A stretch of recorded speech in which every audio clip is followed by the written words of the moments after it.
Autumn has arrived in the mountains. It paints everything a golden glow. Surprisingly, we still have some roses remaining. So today I want to share with you how to paint a blooming rose. If you have 15 minutes, let's go for it. And here is the pretty pink rose, and I use some pink color, and that is Queen Rose from M. Graham, and I use the pink color to paint out this mid-tone of this flower to have this big shape. And then I use clear water to soften the edges and bring it out a little further so that I have this light shade of the flower. So now you see I basically have a big shape of the rose, and I'm leaving out white in the middle, but not just a big hole of white, avoid, but gently bring in some colors to make it look more natural. And next I use ultramarine blue and just drop it in the shadow area. And that creates some cooler effect of the rose, so that feels like the shadow. Now coming into the center of the rose, I drop in some yellow and then just bring that color out, and then I use a clear brush to lift some colors of the petal and to get a little bit of highlight for the petals.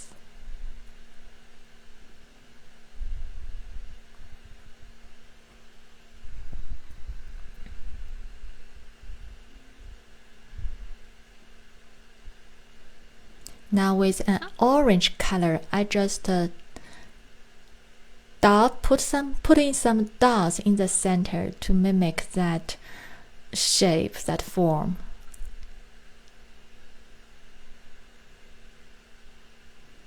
And I slowly take off more water on my brush and add more pigments in my brush, on my brush tip, to strengthen that color. And now I come back out to paint the leaves. And now I don't really follow the reference photo exactly, but I just want to have a more balanced of leaf for the flower to show off the flower. After I put down some clear water around the flower, then I drop in some warm green colors. And this one, the pigment I used is Green Appetite Genuine from Daniel Smith. And then I'm also painting a little bit of a rosebud for this painting, so that it has a resonance with a big flower in the middle. So it's not just this big flower singular by herself, but she has some friends around, even though you can't see them clearly. Okay, now with a different green color, and this one is a cooler green. It's Hooker's Green from Daniel Smith. And notice this one has more of blue in it. It feels cooler compared to the Green Appetite Genuine I put in earlier. And I have a video on my channel talked about how to paint lively greens. And a key is to have both warm greens and cold greens in your foliage, because if you observe nature, that is actually the case. It's not a singular green color, but has a warm and coolness in them. So do check out that video on my channel if you are interested in learning more about how to paint the foliage. And here I spattered some water and then some dots of rose color on the painting. So whenever I feel like I'm tightening up and then when the painting becomes rigid, I like to spatter or throw some water on my painting. You may see that it looks like messed up, but that's really okay. I'd rather for it to feel more messed up but alive than it's rigid and lifeless. So that's my personal preference, and it's up to you how much of that looseness you want. And for watercolor painting, actually you can normally bring your loose painting back into focus like I'm doing. So my form of the foliage are more loose, but I want to focus and emphasize the details and the forms in the center of the flower, which is a key component of this painting. So I'm coming in with a different brush. So this brush has a really small point, so I can come in with fine details. And here I'm selectively just chose a few petals to define it. I'm not defining every petal. That's too much work for me. We can't finish in 15 minutes. So, and it's not loose, right?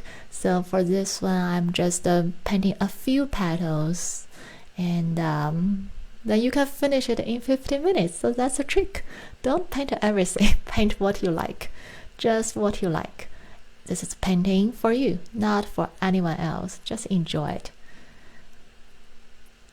Okay, so you can see I chose a few petals and give it more of the darkness, more definition. And as I continue to go with this to add more emphasis, I have less water on my brush but more pigments, so I can continue to strengthen it rather than water it down.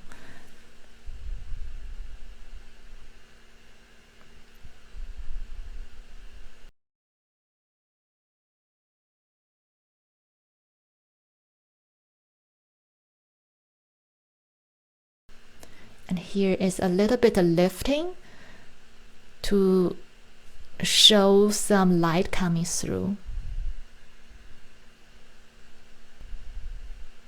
So with a cooler color, I have some blue mixed with rose, and I come into the shade, the shadow area, and just give it more of the emphasis.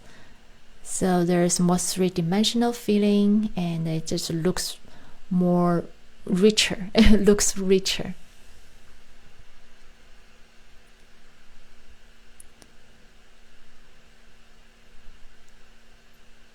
And this shadow area, when it's more strengthened, the lighted area, the warm center, is more prominent.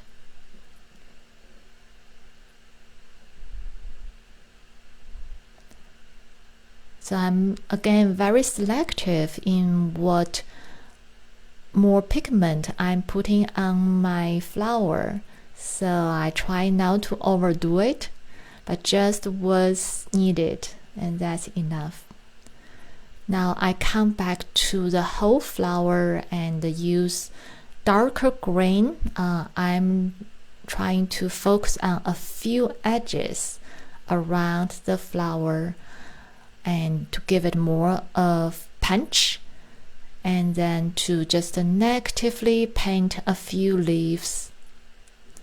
So that gives you more of the illusion of lots of foliage without having to paint every little leaves.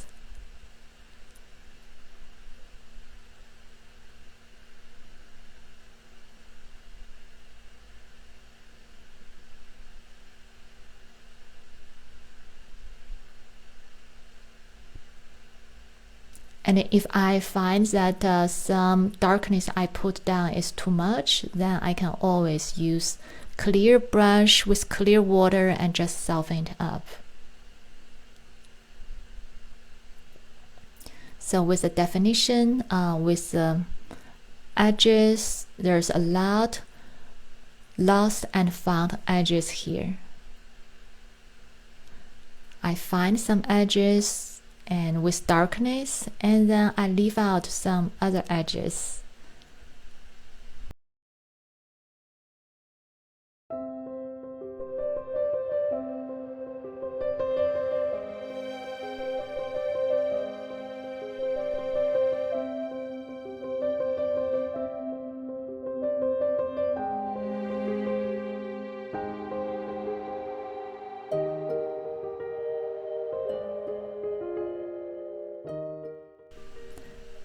So I feel I have enough with the foliage. Then I look at my painting again and see what's needed.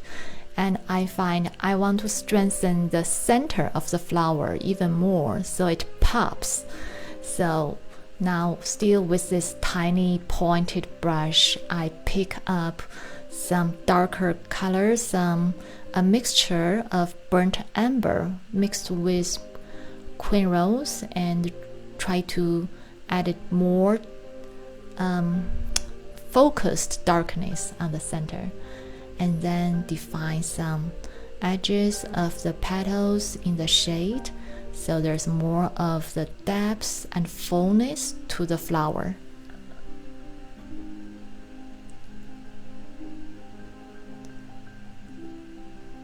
So I feel that's enough for a little painting, and I am going to do my favorite thing, which is spattering some dots with the not purple, the rose color, so give it more of the atmosphere.